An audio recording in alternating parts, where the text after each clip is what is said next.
ಗೆಳೆಯರೆ, ಅಡಿಗೆಗೆ ಹಾಕುವ ಒಂದು ಚಿಟಿಕೆಯ ಈ ಒಂದು ಹಿಂಗಿನ ಪುಡಿ ಕಾರ್ಖಾನೆಯಲ್ಲಿ ಹೇಗೆ ಮಾಡ್ತಾರೆ ನಿಮಗೆ ಗೊತ್ತಾ? ಗೆಳೆಯರೆ, ನೀವು ನಂಬಿದ್ರೆ ನಂಬಿ, ಬಿಟ್ರೆ ಬಿಡಿ. ಕೇವಲ ಒಂದೇ ಒಂದು ಚಿಟಿಕೆ ಹಿಂಗಿನ ಪುಡಿ ಯಾವುದೇ ಆಹಾರದಲ್ಲಿ ಇಲ್ಲದಷ್ಟು ಒಂದು ಆರೋಗ್ಯವಾದ ಗುಣಗಳು ಇದರಲ್ಲಿ ಇದೆ. ಈ ಒಂದು ಹಿಂಗನ್ನು ಪ್ರತಿದಿನ ಸ್ವಲ್ಪ ಪ್ರಮಾಣದಲ್ಲಿ ಆಹಾರದಲ್ಲಿ ಬೆರೆಸುತ್ತಾ ಹೋದರೆ ದೇಹದಲ್ಲಿರುವ ಯಾವುದೇ ಸಮಸ್ಯೆ ಇದ್ರೂ ಗುಣಮುಖ ಆಗಿಬಿಡುತ್ತೆ. ಹಿಂಗನ್ನು ಪ್ರಪಂಚದಲ್ಲೇ ದಿ ಮೋಸ್ಟ್ ಪವರ್ಫುಲ್ ಆಹಾರ ಅಂತಾನೆ ಪರಿಗಣಿಸಲಾಗುತ್ತೆ. ಈ ಒಂದು ಹಿಂಗು ಮಾನವ ನಿರ್ಮಿತ ಆಹಾರ ಪದಾರ್ಥ ಅಲ್ಲ, ಇದೊಂದು ನ್ಯಾಚುರಲ್ ಸಬ್ಸ್ಟೆನ್ಸ್. ಈ ಒಂದು ಹಿಂಗು ಉತ್ಪತ್ತಿ ಆಗೋದು ಮರದಿಂದ.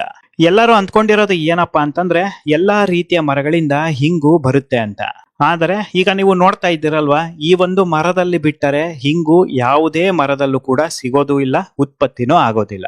ಈ ಒಂದು ವಿಡಿಯೋದಲ್ಲಿ ಹಿಂಗು ಕೊಡುವ ಈ ಮರದ ಹೆಸರೇನು, ಹಿಂಗು ಹೇಗೆ ಹುಟ್ಟುತ್ತೆ, ಹೇಗೆ ತಯಾರಾಗುತ್ತೆ, ಹೇಗೆ ಪ್ಯಾಕೆಟ್ ಒಳಗಡೆ ಹೋಗುತ್ತೆ.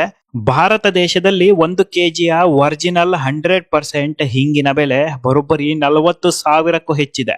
ಆದ್ರೆ ಮಾರುಕಟ್ಟೆಯಲ್ಲಿ 1 kgಯ ಹಿಂಗಿನ ಪೌಡರ್ ಕೇವಲ 500 ರೂಪಾಯಿಗೂ ಸಿಗುತ್ತೆ.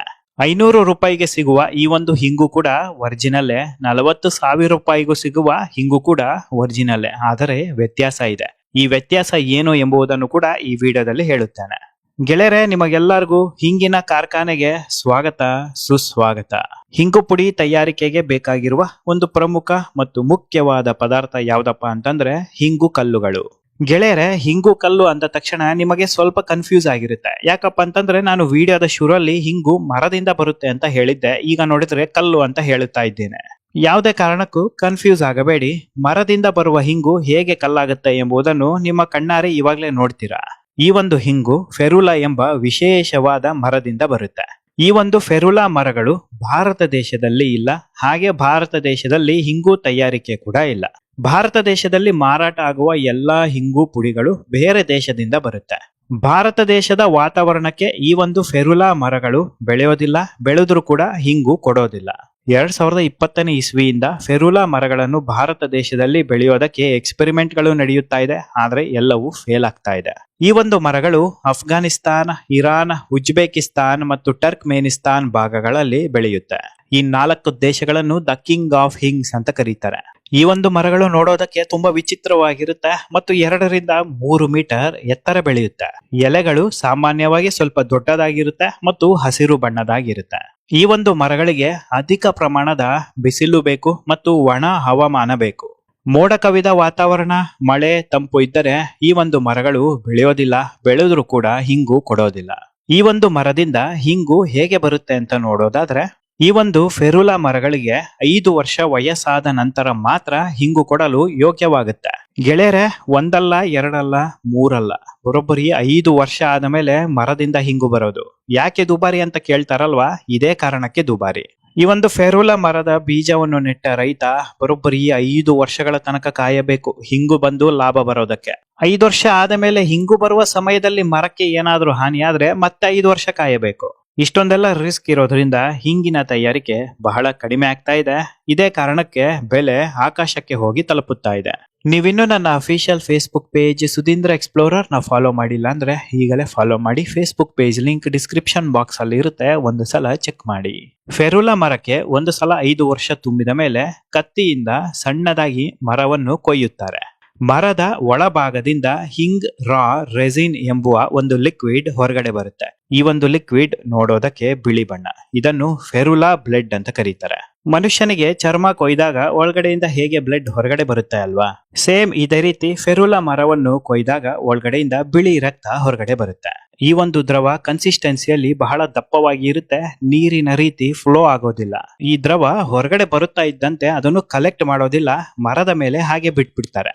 ಸುಮಾರು 2 ರಿಂದ 3 ದಿನ, ಕೆಲವೊಮ್ಮೆ 5 ದಿನಗಳ ತನಕ ಈ ದ್ರವವನ್ನು ಹಾಗೆ ಬಿಟ್ಟಿರ್ತಾರೆ, ಯಾರು ಕೂಡ ಮುಟ್ಟೋದಿಲ್ಲ. ಈ ಒಂದು ದ್ರವ ನ್ಯಾಚುರಲ್ ಆಗಿ ಒಣಗಿ ಕಲ್ಲಿನ ರೂಪ ತೆಗೆದುಕೊಳ್ಳುತ್ತೆ, ಬಣ್ಣ ಕಂದು ಅಥವಾ ಹಳದಿ ಬಣ್ಣಕ್ಕೆ ತಿರುಗುತ್ತೆ. ಈ ಒಂದು ಕಲ್ಲುಗಳನ್ನು ಹಿಂಗ್ ರಾ ರೆಸಿನ್ ಅಂತ ಕರೀತಾರೆ. ನಂತರ ಈ ಕಲ್ಲುಗಳನ್ನು ದೊಡ್ಡ ದೊಡ್ಡ ಚೀಲದಲ್ಲಿ ತುಂಬಿಸ್ತಾರೆ. ರಸ್ತೆ, ಸಮುದ್ರ ಅಥವಾ ವಿಮಾನದ ಮೂಲಕ ಭಾರತ ದೇಶಕ್ಕೆ ಬರುತ್ತೆ. ಭಾರತ ದೇಶಕ್ಕೆ ಬಂದ ಮೇಲೆ ನೇರವಾಗಿ ಹಿಂಗು ತಯಾರಿಕೆಯ ಕಾರ್ಖಾನೆ ಒಳಗಡೆ ಹೋಗುತ್ತೆ. ಫ್ಯಾಕ್ಟರಿ ಒಳಗಡೆ ಈಗ ಹಿಂಗಿನ ಕಲ್ಲುಗಳು ಬಂದಿದೆ. ಟೆಸ್ಟಿಂಗ್ ಹಂತಕ್ಕೆ ಕಳಿಸ್ತಾರೆ. ಫ್ಯಾಕ್ಟರಿ ಒಳಗಡೆ ಬಂದಿರುವ ಹಿಂಗಿನ ಕಲ್ಲು ಒರಿಜಿನಲ್ ಹಿಂಗ ಅಥವಾ ಡೂಪ್ಲಿಕೇಟ್ ಹಿಂಗ ಅಂತ ಚೆಕ್ ಮಾಡ್ತಾರೆ. 1,000 ಟನ್ ಹಿಂಗಿನ ಕಲ್ಲು ಫ್ಯಾಕ್ಟರಿಗೆ ಬಂತು ಅಂದ್ರೆ 1,000 ಟನ್ ಕೂಡ ಪರಿಶೀಲಿಸಲಾಗುತ್ತೆ. ಮರದಿಂದ ಹೊರಗಡೆ ಬರುವ ಈ ಒಂದು ಬಿಳಿ ದ್ರವವನ್ನು ನ್ಯಾಚುರಲ್ ಆಗಿ ಒಣಗೋದಕ್ಕೆ ಬಿಟ್ಟಿರ್ತಾರೆ. ಈ ಸಮಯದಲ್ಲಿ ಮಣ್ಣು, ಕಲ್ಲು, ಧೂಳು ಎಲ್ಲವೂ ಈ ಒಂದು ಲಿಕ್ವಿಡ್ಗೆ ಸೇರಿರುತ್ತೆ. ಈ ಒಂದು ಮಣ್ಣು, ಧೂಳು ಸ್ವಲ್ಪ ಪ್ರಮಾಣದಲ್ಲಿ ಸೇರಿರೋದಿಲ್ಲ, ದೊಡ್ಡ ಪ್ರಮಾಣದಲ್ಲಿ ಸೇರಿರುತ್ತೆ. ಹಾಗಾಗಿ ಈ ಹಿಂಗಿನ ಕಲ್ಲುಗಳನ್ನು ಚೆನ್ನಾಗಿ ನೀರಿನಿಂದ ತೊಳಿತಾರೆ. ನೀರಿನಿಂದ ಹಿಂಗಿನ ಕಲ್ಲುಗಳನ್ನು ತೊಳೆದರೆ ಹಿಂಗಿಗೆ ಯಾವುದೇ ರೀತಿ ತೊಂದರೆ ಆಗಲ್ವಾ ಮತ್ತು ಹಿಂಗು ಹಾಳಾಗಲ್ವಾ ಅಂತ ನೀವು ಕೇಳಬಹುದು. ಹಿಂಗು ಹಾಳಾಗುತ್ತಾ ಇಲ್ವಾ ಅಂತ ಹೇಳೋದಕ್ಕಿಂತ ಈ ಒಂದು ಪ್ರಕ್ರಿಯೆಗೆ ಬೇರೆ ದಾರಿನೇ ಇಲ್ಲ, ನೀರಿಂದನೇ ತೊಳೆಯಲೇಬೇಕು. ನೀರಿನಿಂದ ತೊಳೆಯುವಾಗ ಹಿಂಗಿನ ಕಲ್ಲುಗಳು ಮೆತ್ತಗೆ ಆಗುತ್ತೆ. ಕಲ್ ಮೇಲೆ ಇರುವ ಕಸ, ಧೂಳು ಎಲ್ಲವೂ ಹೊರಟು ಹೋಗುತ್ತೆ. ಹಿಂಗು ಸ್ವಚ್ಛವಾಗುತ್ತೆ. ಗೆಳೆಯರೆ, ಮುಂದಿನ ಹಂತ ಡ್ರೈಯಿಂಗ್ ಚೇಂಬರ್ಸ್. ಒಂದು ಸಲ ಕ್ಲೀನಿಂಗ್ ಸ್ವಚ್ಛವಾದ ಮೇಲೆ ತಕ್ಷಣ ಕೆಲವೇ ಸೆಕೆಂಡ್ಗಳಲ್ಲಿ ಡ್ರೈಯಿಂಗ್ ಚೇಂಬರ್ಸ್ ಒಳಗಡೆ ಹಿಂಗಿನ ಕಲ್ಲುಗಳನ್ನು ಕಳಿಸಿ ಬಿಡ್ತಾರೆ. ನೀರಿನಲ್ಲಿ ತೊಳೆದ ಕಾರಣ ಸ್ವಲ್ಪ ಸಮಯ ವ್ಯರ್ಥ ಮಾಡಿದ್ರು ಕೂಡ ಕಲ್ಲುಗಳು ನಿಧಾನಕ್ಕೆ ಕರಗುತ್ತಾ ಬಂದ್ಬಿಡುತ್ತೆ. ನಂತರ ಅದು ಪುಡಿ ಮಾಡೋದಕ್ಕೂ ಕಷ್ಟ, ಮತ್ತೆ ಡ್ರೈ ಮಾಡೋದಕ್ಕೂ ಕಷ್ಟ. ಹಾಗಾಗಿ ಈ ಒಂದು ಡ್ರೈಯಿಂಗ್ ಮಾಡುವ ಹಂತ ಅತ್ಯಂತ ಪ್ರಮುಖ ಮತ್ತು ಹಿಂಗು ತಯಾರಿಕೆಯಲ್ಲಿ ಮುಖ್ಯವಾದ ಹಂತ ಹೇಳಿದರೂ ತಪ್ಪಾಗಲ್ಲ. ಸುಮಾರು 48 ಗಂಟೆಗಳ ತನಕ ಡ್ರೈ ಮಾಡ್ತಾರೆ. ಗೆಳೆಯರೆ, ಒಂದಲ್ಲ ಎರಡಲ್ಲ, ಬರೋಬ್ಬರಿ 48 ಗಂಟೆಗಳು. ಅಲ್ಲಿಗೆ 2 ದಿನಗಳ ತನಕ ಡ್ರೈಯಿಂಗ್ ಚೇಂಬರ್ಸ್ ಅಲ್ಲೇ ಈ ಒಂದು ಕಲ್ಲುಗಳನ್ನು ಇಟ್ಟಿರ್ತಾರೆ. ನಿಧಾನವಾಗಿ ಕಲ್ಲಿನಲ್ಲಿ ಇರುವ ತೇವಾಂಶ ಹೊರಗಡೆ ಹೋಗಬೇಕು, ಮತ್ತೆ ಕಲ್ಲು ಸಾಲಿಡ್ ಹಂತಕ್ಕೆ ಬರಬೇಕು. ಹಾಗಾಗಿ 48 ಗಂಟೆಗಳು ಬೇಕಾಗುತ್ತೆ. ನಂತರ ಈ ಒಂದು ಹಿಂಗಿನ ಕಲ್ಲುಗಳನ್ನು ಗ್ರೈಂಡಿಂಗ್ ಮಷಿನ್ ಒಳಗಡೆ ಹಾಕ್ತಾರೆ. ಈ ಗ್ರೈಂಡಿಂಗ್ ಮಷಿನ್ಗಳು ಕಲ್ಲನ್ನು ಚೆನ್ನಾಗಿ ಕುಟ್ಟಿ ಪುಡಿ ಮಾಡುತ್ತೆ. ಗೆಳೆಯರೆ, ಈ ಒಂದು ಹಿಂಗಿನ ಪುಡಿ 100% ಒರಿಜಿನಲ್ ಹಿಂಗಿನ ಪುಡಿ. ಇದನ್ನು ಮಾರಾಟ ಮಾಡಬೇಕು ಅಂತಂದ್ರೆ ಕೆಜಿಗೆ 40,000ದಿಂದ 50,000 ತನಕ ಆಗುತ್ತೆ. ಗೆಳೆಯರೆ, ಈಗ ನಿಮ್ಮ ಮನೆಯಲ್ಲಿ ಹಿಂಗು ಡಬ್ಬಿ ಇದ್ರೆ ಆ ಡಬ್ಬಿಯಲ್ಲಿರುವ ಇಂಗ್ರೀಡಿಯೆಂಟ್ಸ್ ಅನ್ನು ಓದಿ ನೋಡಿ. ಇಂಗ್ರೀಡಿಯೆಂಟ್ಸ್ ಅಲ್ಲಿ 100% ಹಿಂಗು ಅಂತ ಇರೋದಿಲ್ಲ. ಇಂಗ್ರೀಡಿಯೆಂಟ್ಸ್ ಅಲ್ಲಿ ವೀಟ್ ಫ್ಲೋರ್ ಅಂತ ಇರುತ್ತೆ, ಇಲ್ಲ ಅಂದ್ರೆ ರೈಸ್ ಫ್ಲೋರ್ ಅಂತ ಇರುತ್ತೆ. ಇದ್ರ ಜೊತೆ ಗಮ್ ಅರೇಬಿಕ್ ಇರುತ್ತೆ ಮತ್ತು ಕೊನೆಯ ಇಂಗ್ರೀಡಿಯೆಂಟ್ ಅಸೋಫೇಟಿಡಾ. ಅಸೋಫೇಟಿಡಾ ಅಂದ್ರೆ ಹಿಂಗು. ಅಸೋಫೇಟಿಡಾ ಇದೊಂದು ಇಂಗ್ಲಿಷ್ ಹೆಸರು.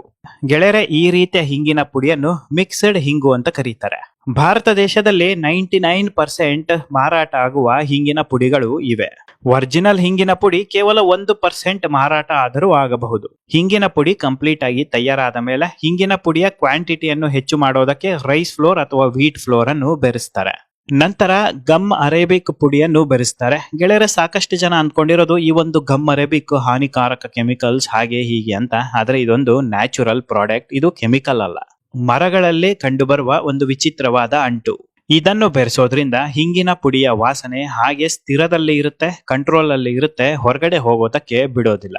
ನಂತರ ಈ ಒಂದು ಪುಡಿ ಪ್ಯಾಕಿಂಗಿಗೆ ಹೋಗುತ್ತೆ, ಪ್ಯಾಕ್ ಆಗುತ್ತೆ, ಮಾರಾಟಕ್ಕೆ ಹೋಗುತ್ತೆ. ಗೆಳೆಯರೆ, ಎಲ್ಲರಿಗೂ ಒರಿಜಿನಲ್ ಹಿಂಗು ಬೇಕು ಅಂತಂದ್ರೆ ಅದು ಅಸಾಧ್ಯದ ಸಂಗತಿ. ಪ್ರಪಂಚದಲ್ಲಿ ಅಷ್ಟೊಂದು ಹಿಂಗು ತಯಾರಿಕೆ ಮರಗಳು ಇಲ್ಲವೇ ಇಲ್ಲ. ಅದರಲ್ಲೂ 5 ವರ್ಷಕ್ಕೆ ಒಂದು ಸಲ ಮಾತ್ರ ಹಿಂಗು ಹೊರಗಡೆ ಬರುತ್ತೆ. ಹಿಂಗು ಬೆಳೆಯಲ್ಲಿ ಪ್ರಪಂಚಾದ್ಯಂತ ದೊಡ್ಡ ಪ್ರಮಾಣದ ಇಳಿಕೆ ಕಂಡಿದೆ. 10-15 ವರ್ಷದ ನಂತರ ಬಹುಶಃ ಹಿಂಗು ಸಿಕ್ಕರೂ ಸಿಗಬಹುದು, ಇಲ್ಲ ಅಂದ್ರೆ ಇಲ್ಲ.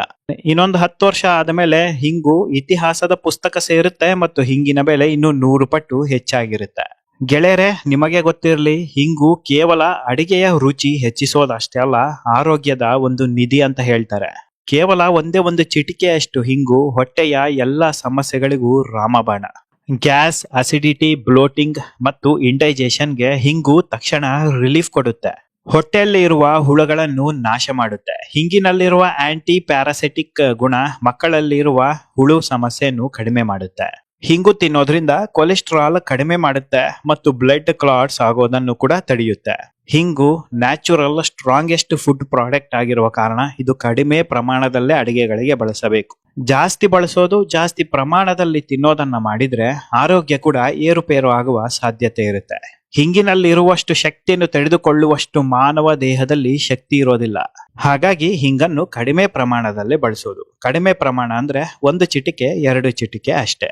ಇಡೀ ಪ್ರಪಂಚಕ್ಕೆ ಮೊದಲು ಹಿಂಗನ್ನು ಬಳಸಿದ್ದು ಇರಾನ್ ಪ್ರಾಂತ್ಯದಲ್ಲಿ ಇದ್ದ ಏನ್ಷಿಯಂಟ್ ಪರ್ಷಿಯಾ ಸಾಮ್ರಾಜ್ಯ. ಕ್ರಿಸ್ತಪೂರ್ವ 300ನೇ ವರ್ಷದಲ್ಲಿ ವೈದ್ಯರು ಈ ಒಂದು ಹಿಂಗನ್ನು ಹುಡುಕ್ತಾರೆ. ದೇಹದ ಎಲ್ಲಾ ಸಮಸ್ಯೆಗೆ ಈ ಹಿಂಗನ್ನು ಮೆಡಿಸನ್ ಆಗಿ ಬದಲಾಯಿಸ್ತಾರೆ. ಆಗಿನ ಸಮಯದಲ್ಲಿ ಹಿಂಗನ್ನು ಫುಡ್ ಆಫ್ ಗಾಡ್ಸ್ ಅಂತ ಕರೀತಾರೆ. 2000 ವರ್ಷಗಳ ಹಿಂದೆ ಭಾರತ ದೇಶಕ್ಕೆ ಹಿಂಗು ಪ್ರವೇಶ ಮಾಡುತ್ತೆ. ಸಿಲ್ಕ್ ತಯಾರಿಕೆ ವ್ಯಾಪಾರಿಗಳು ಬೇರೆ ದೇಶದಿಂದ ಹಿಂಗನ್ನು ತಗೊಂಡು ಬಂದು ಮಾರಾಟ ಶುರು ಮಾಡ್ತಾರೆ. ಆಗಿನ ಸಮಯದಲ್ಲಿ ಇದ್ದ ಆಯುರ್ವೇದಿಕ್ ಡಾಕ್ಟರ್ಸ್ಗಳು ಭಾರತ ದೇಶಾದ್ಯಂತ ಹಿಂಗಿನ ಪರಿಚಯ ಮಾಡಿಕೊಡ್ತಾರೆ.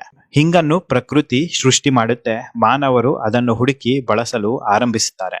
ಹಾಗಾಗಿ ಇದನ್ನು ಈಗಲೂ ಕೂಡ the food of the god ಅಂತಾನೆ ಕರೀತಾರೆ. ಕನ್ನಡದಲ್ಲಿ ಇದನ್ನು ದೇವತೆಗಳ ಆಹಾರ ಅಂತಾರೆ. ಈ ಒಂದು ಅರ್ಥದಲ್ಲಿ ನಿಮಗೆ ಗೊತ್ತಾಗಿರುತ್ತೆ ಹಿಂಗು ಎಷ್ಟು ಇಂಪಾರ್ಟೆಂಟ್ ಇದೆ ಅಂತ. ನೀವಿನ್ನೂ ನನ್ನ official Facebook page Sudheendra Explorer ನ ಫಾಲೋ ಮಾಡಿಲ್ಲ ಅಂದ್ರೆ ಈಗಲೇ ಫಾಲೋ ಮಾಡಿ. Facebook page link description box ಅಲ್ಲಿ ಇರುತ್ತೆ, ಒಂದು ಸಲ ಚೆಕ್ ಮಾಡಿ. ಅಮೂಲ್ಯವಾದ ಸಮಯವನ್ನು ಖರ್ಚು ಮಾಡಿ ವಿಡಿಯೋ ನೋಡಿ, ಲೈಕ್ ಮಾಡಿ, ಶೇರ್ ಮಾಡಿ, ಕಮೆಂಟ್ ಮಾಡಿದ್ದಕ್ಕಾಗಿ ನನ್ನ ಹೃದಯಪೂರ್ವಕ ಧನ್ಯವಾದಗಳು.